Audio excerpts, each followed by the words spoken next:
Good evening all and welcome to another video on All Hail the Ale. It's Sunday night, which means it's Tradby night. The beer we're going for tonight hails from Cornwall. It's from St Austell Brewery. It's this one. It is Korev. And Korev is their 4.8% ABV lager. It says the Coast of their compass. It's a born in Cornwall lager. And it says on the back of the bottle, the born on Cornish shores, open horizons inspired us and nature's elements shaped us. Pale gold like the morning sun, fresh and crisp like a coastal breeze, full of refreshment like waves crashing against our shores.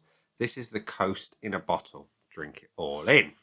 Well, I absolutely intend to drink it all in. Not had this one before. I do love Proper Job and Big Job from St Austell. They are fantastic beers, and I hope this one is equally amazing. So we're going to get it out into a glass and see what we think. Now, we're going to pour into, because I like the glass, my Erdinger glass today.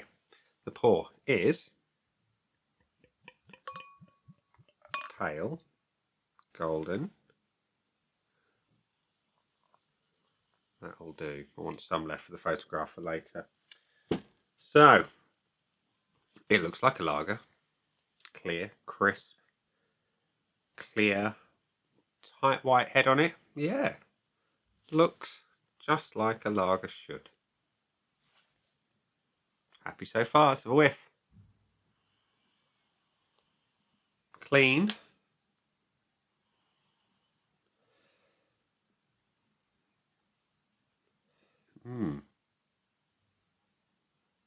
There's something in there.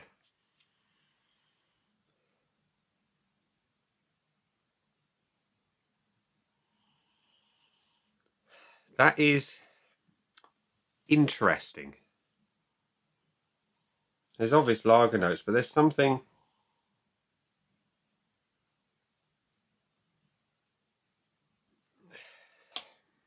There's something artificial coming on. Now, the initial instance of that aroma to me was plastic. The second time round was also plastic, but when I was a kid at school in the early 80s, you had plastic folders that were given to you, and it had that kind of new plastic vibe to it. And it's there on the back end of the nose. You get hoppy lager up front, then you get that slightly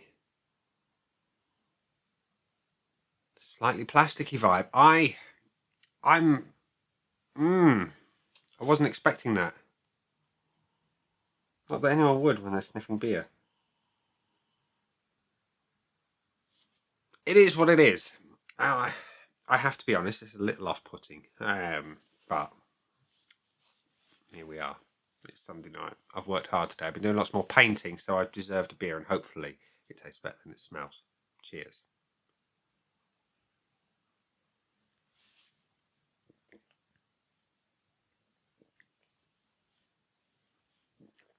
And that is the case. The body's really nice, light to medium.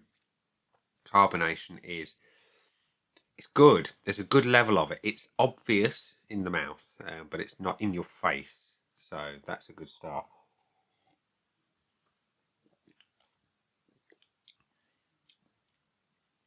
It's slightly hop forward, slightly bitter, slightly citrusy as well.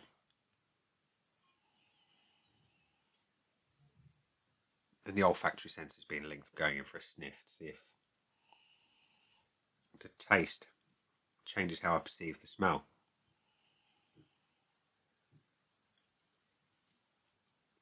It does change, it's weird. Anyway.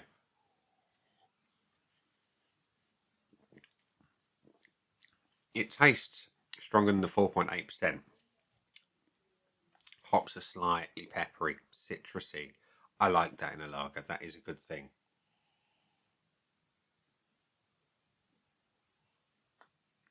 Yeah, once you've had a sip, that smell changes. It's weird. The finish is clean. It's crisp. It just works. It's a really nice tasting lager.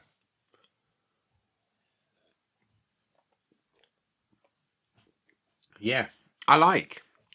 So, before I give it my scores, let's give it the aid memoir from Untapped, which says there have been 17,500 check-ins, 8 from people I know, 334 average, slightly higher from the people I know at 347. Yeah, it's quite popular, clearly. So, as always, we judge the looks, the aroma, the body, the taste, and the finish, like so. And if it does well enough, it might get some bonus points. So let's go back to the looks. I'll top it off a little bit, just to get some more of that head. That'll do. It's a good looking beer. It's clean, it's crisp on the carbonation. It's clear as a bell. It's the right colour. You've got a nice white head. I cannot find it in myself to fault the appearance, so it's having a point. The aroma is interesting. Like I say, it does have a good quality lager smell up front. And now that I've not had a sip for a moment or two,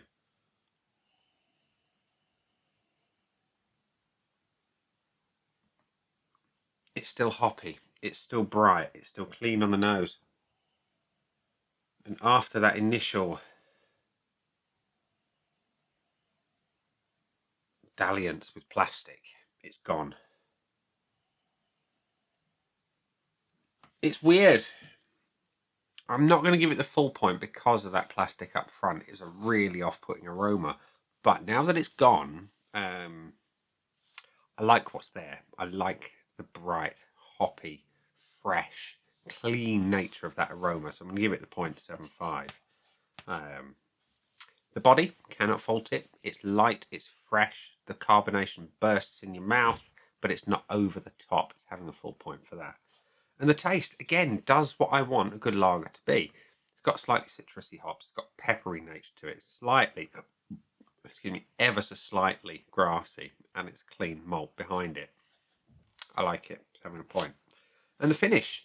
I want a lager to make me want to go in for another sip. I want it to be clean and refreshing. And it is exactly that. And the fact that the hops hang around for a little while as well in the mouth. Yeah, it's having a point. So, despite that initial dalliance with plastic, as I've called it earlier, Korev has got 4.75 out of 5 from me. So, bonus points. It can't have the full bonus because it didn't get a full 5 out of 5. Value for money. Tesco prices have gone up, ladies and gents. I don't know if you've noticed, but we're in the middle of a cost of living crisis and everything's gone up. So no longer are they like 4 for £6. It's more like 3 for something, £5, whatever. Either way, it's not as good value as it used to be, but it's still about £2 a bottle. And for a lager, it represents decent value for money. It's a tasty lager at a sensible price. Would I buy it again? Difficult question, that. Because that original sniff kind of put me off a little bit, I would be hesitant, but I'm going to question mark it because I like the flavour and I think I'd like to do a taste test with this one against a few other lagers of a similar ilk. So I'm going to question mark the buy again. Anyway, St. Austell Korev has got 4.75 out of 5 with a value for money bonus as well. So there we go. An initial hiccup on the nose, but an otherwise tasty beer. And there we go. We'll leave it there and say, that has been the beer. I've been me. Those down there are the buttons. You know exactly what to do with them by now. You've got your like, comment, dislike, and subscribe. Choose any combination of them as you wish. And I'll see you again soon for another one. Bye for now.